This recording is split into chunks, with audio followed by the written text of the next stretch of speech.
America का जो भी सामान भारत आएगा, अमेरिका निर्यात करेगा, भारत आयात करेगा, जिसमें खाद्य पदार्थ ज्यादा है, उस पर कोई टैरिफ, कोई टैक्स नहीं लगेगा।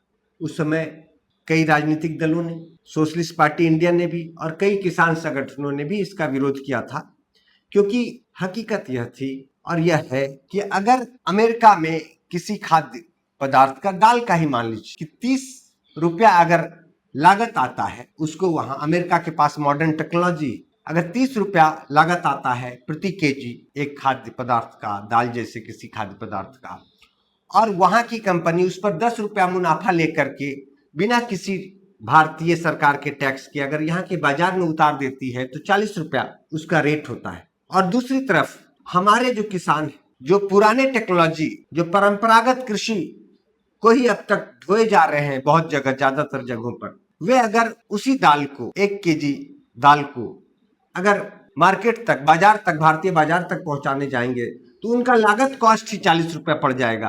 तो अगर 2, 4, 5 रुपया भी वो फायदा लेना चाहे तो 45 रुपये में मार्केट में उतरेगा। तो ऐसे कंडीशन में बाजार में जो उपलब्ध होगा रेट, अमेरिकी दाल का 40 रुपया, भारतीय दाल का 45 रुपया।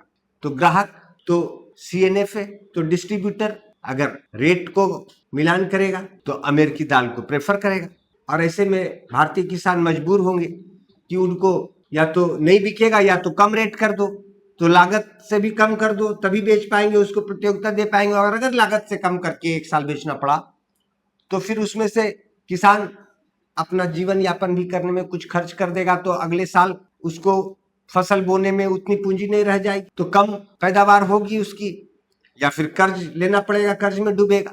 तो यह क्रम 4, 5 साल, 10 साल जब चलेगा तो भारत का किसान धीरे धीरे किसानी छोड़ के और ज्यादा पलायन कर जाएगा अन्य चीजों की तरफ, और जमीन बिक जाएंगे कितने के, कैपिटलिस्ट के हाथों चले जाएंगे।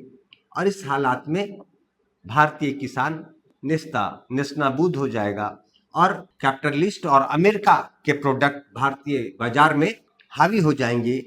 और उसके बाद तो कभी ऐसा आएगा जैसे ये पागल ट्रंप सो के उठ के कुछ बोल देते हैं, कभी अचानक से बोल दिया कि भारत में खाद्य पदार्थ नहीं जाएगा, 1 महीना, 1.5 महीना, 2 महीना मन हुआ बोल दिया।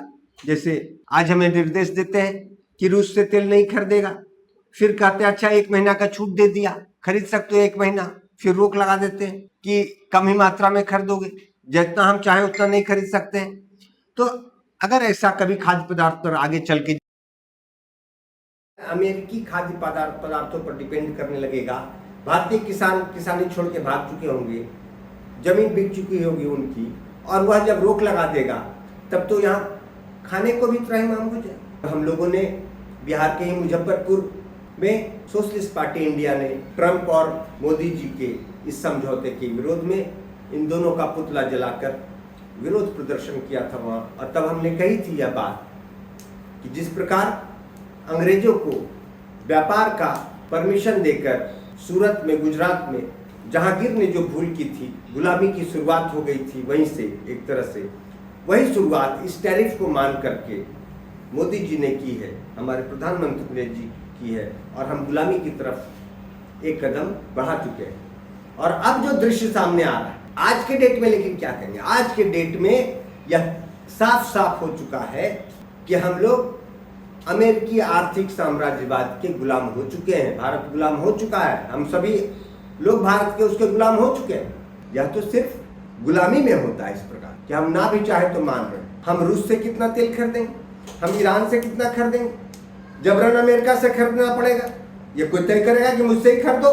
कोई बोल दे, आज नेपाल बोल दे कि भारत को मुझसे ही तेल खरीदना पड़ेगा, बोल रहा हमें क्या फर्क पड़ता है अगर हम जवाब ना भी दें, हम तो उसके बोलने के अनुसार चलेंगे नहीं। लेकिन अमेरिका बोल दे और उसके अनुसार हम ना चले तब तो ठीक है, हम नहीं करते कि जाके वहां बात करो, जबरदस्ती बकझक करो। हम चुप रहे, अपना काम करें जो कर रहे थे, रूस से ले रहे थे, ईरान से ले रहे थे, अपना लेते रहते। लेकिन वो बोल रहा और हम वो सुन रहे हैं, हम सुनने को मजबूर हैं। तो इसका साफ मतलब है कि देश अमेरिकी आर्थिक साम्राज्यवाद का गुलाम हो चुका है।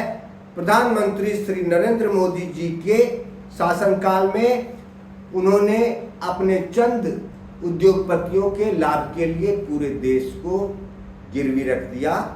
गलत डिप्लोमेसी, गलत विदेश नीति, गलत आर्थिक नीतियों के कारण, इस सामूहिक वजहों से देश आज अमेरिकी साम्राज्यवाद का गुलाम हो चुका है, आर्थिक साम्राज्यवाद का। और अब हम उनकी हर बातों को सुनने को बाध्य है, देश बाध्य है, सरकार बाध्य है। और वो जब भी खिल्ली उड़ाए भारतीय प्रधानमंत्री का, जब भी मजाक उड़ाए, जब मन जो बोल दे, लेकिन हमारे सरकार के प्रतिनिधि उस पर एक लाइन भी नहीं बोलते हैं। क्यों? इसलिए क्योंकि आज हम गुलाम हैं।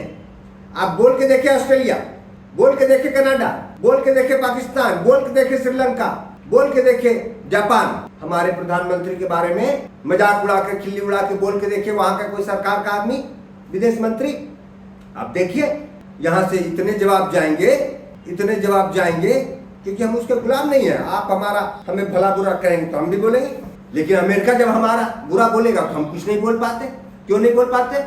जिस अमेरिका के चेतावनियों धमकियों के बाद हमने परमाणु परीक्षण किया, आज वह अमेरिका हमारी मजाक भी उड़ाता है तो हम कुछ नहीं बोल पाते, एक साधारण सा सामान्य सा जवाब नहीं दे पाते, इतना तक नहीं बोल पाते कि यह गलत है ऐसा करना, इतना तक नहीं बोल पाते। तो इसका साफ मतलब है कि वह हमारा मालिक हो चुका है, हम उसके गुलाम हो चुके हैं।